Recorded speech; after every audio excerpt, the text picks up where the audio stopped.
Hi, folks, with Tacitus today, your pushback channel, and thank you for joining this audio live stream. Please listen to this presentation as you would a radio broadcast. In this essay, I'd like to talk about the Indian peasants. This is the subcontinent generally. You could include Pakistan and Bangladesh in this, but the Indian peasants being scammed by people smugglers, immigration agents, call them what you like, but they do honour about the same thing, where everyone in the village will borrow money, will sell whatever they have, and mortgage if they've got a little plot of land, something like that. So these rural peasant villages. And they'll borrow enough money to pay an immigration agent, and the going rate to get you into the West and line you up with a job, currently at least, is claimed to be about $15,000.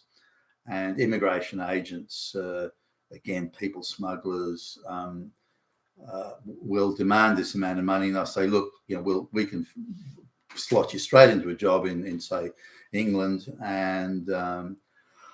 and then after a short time, you'll be able to bring out your whole family to England, and then they can bring out their second and third cousins. The whole fucking village can come out, and these are simple peasants. Okay, so they've got no comprehension of the world or distance or time or place. So all they hear is you get a job that now to them, they're living on, less than $1,500 a year, for example.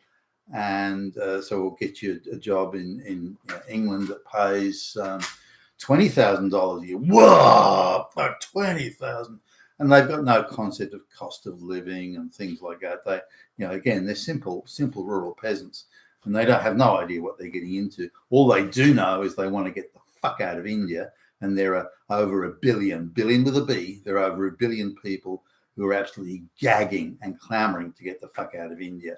And the Indian government is doing everything they can to get rid of their surplus population. Any trade agreement any government wants to enter into with the Indian government, then they must include agreement to take fuckloads of Indian peasants as part of the deal. So the Indian government effectively sanctions these people smugglers. They've almost got the underwritten approval of the Indian government and the globalists and the UN and all this sort of stuff. So now they also sell the prestige factor, and this is a big part of it that we in the West maybe don't quite understand. Prestige is quite of a big issue in ways that we don't grasp in the West, or don't see it in the same way, at least. So, and it's sold like the immigration, the people smugglers will say to the guy, so they're going to put all their money together, borrow money. Now, the immigration agent will also be the loan shark, or be in cahoots with the loan shark. So these peasant villages will then borrow money from the loan shark to pay the immigration agent, and then they'll be in debt forever to the loan sharks, who'll then repossess their land and take whatever possessions these poor villagers have. So it's an outrageous scam on simple peasant people who really don't know what they're getting into here. But the immigration agent sells it in a very Indian type of prestige way. So look, you're going to Rakesh, you're going to be a big man in your village, big man. You're going to be the big man. Everyone's going to look up to you. You're going to be the demigod. You're going to be the king of the village. So we're going to send you to the West, and then you'll be able to bring it out, and they'll be paying homage to you and getting on their knees and worshipping you for years to come. Think what a big man you'll be in the village. Think of your reputation. Just think of the prestige of the power that you'll have, and the respect everyone's going to have to show you for being such a big man. So the peasant guy then thinks, well, I'm going to go from rural peasant, maybe head of the family, then I'm going to go from that to demigod. And this is a very attractive proposition to these people. Finally I'm going to be a somebody. And I'm going to go to the West. And everyone's got a story of how one of their relatives or someone they know went to the West and made it good, and is now managing director of the bank, and all this sort of all these and reality becomes myth and all this sort of stuff. So the whole idea of getting to the West in itself has a mythical sort of edge to it, and these people are drawn along by this myth. And the streets of London are paved with gold, and they've got a very unrealistic and pathetically sad peasant view of things. But the bottom line, I mean, some of the examples in the media that I've seen recently have been, an Indian will get a job working in a care home. So it's also said, the West has got millions of jobs. They just can't fill the jobs. There's no one there to do the work, and there's all these jobs and no one to do them. And you can get, Rakesh, you can get this job, and you can. So and it'll only take you a few minutes, and you're not only head of the retirement home, but you'll be head of the whole head of the whole universe. And these delusional stories sort of draw them on, and they then go and gather all their money and like $15,000 is the equivalent of, for people living that peasant lifestyle, is equivalent to 10 plus years of total income. So it's a lot of money. Like we look at, say, in Australia, it'd be the equivalent of $700,000 plus a year, to give you some relative proportions there. So these Indians are then they pay the $15,000, and they get sent cattle class minus 50%, a long route, an illegal route.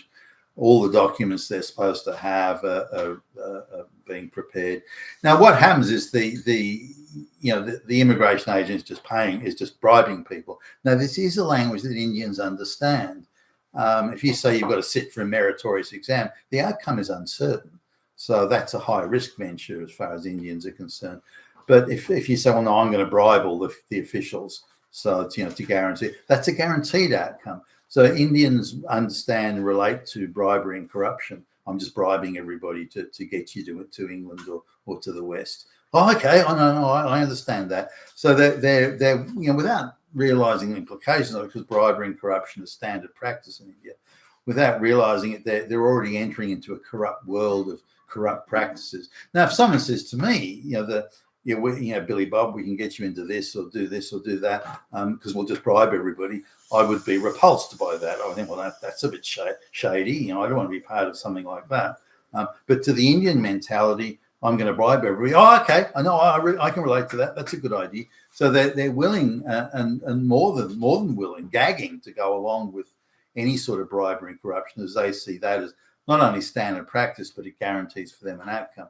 So the deal is supposedly that they get lined up with a job in England or wherever, in England in this case, doing working in a retirement village or a nursing home, or I don't know, it's a fucking cleaner or something like that.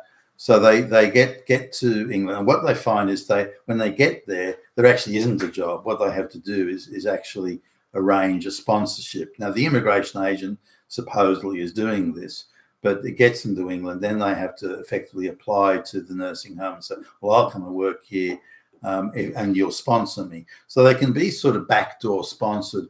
Now, the British government turns a blind eye to this blatantly illegal practice, in my view. So the person arrives on a student visa or a student visa is often the way, but it could be a tourist visa.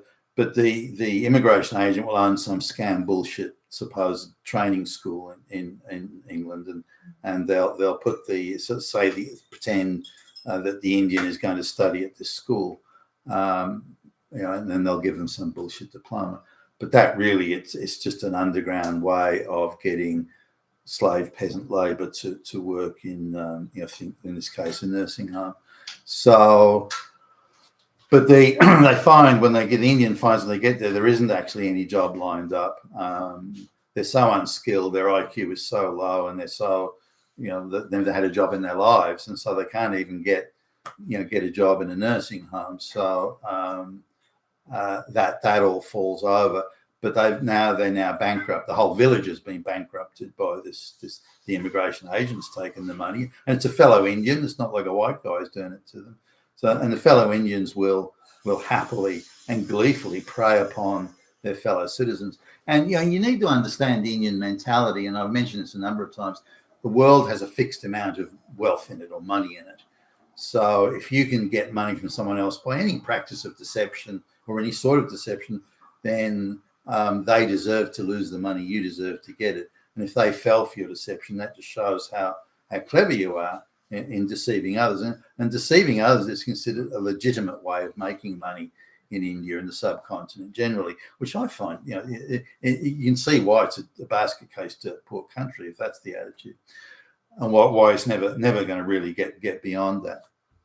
So these Indians then are stuck. They say, well, I'm now so ashamed I can't go back to India because everybody has bankrupted themselves and I'll be seen as a failure and this sort of, so I just don't know what I'm going to do and so. Now the way the media, international globalist media, sort of depicts this isn't that Indians are viciously and horribly scamming their fellow citizens, which I think is the story here, and the simple low IQ peasants are being duped, which I think again is the second tier of the story.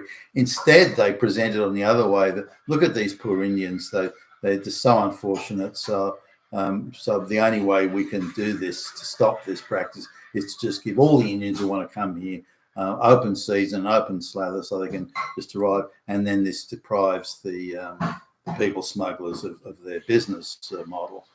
That's the solution. What? But that's the way they're writing up these stories. But it goes to show what a terrible place India is. No wonder 1 billion plus people want to get the fuck out of there. You've been fantastic today, your Pushback channel. Thank you for listening.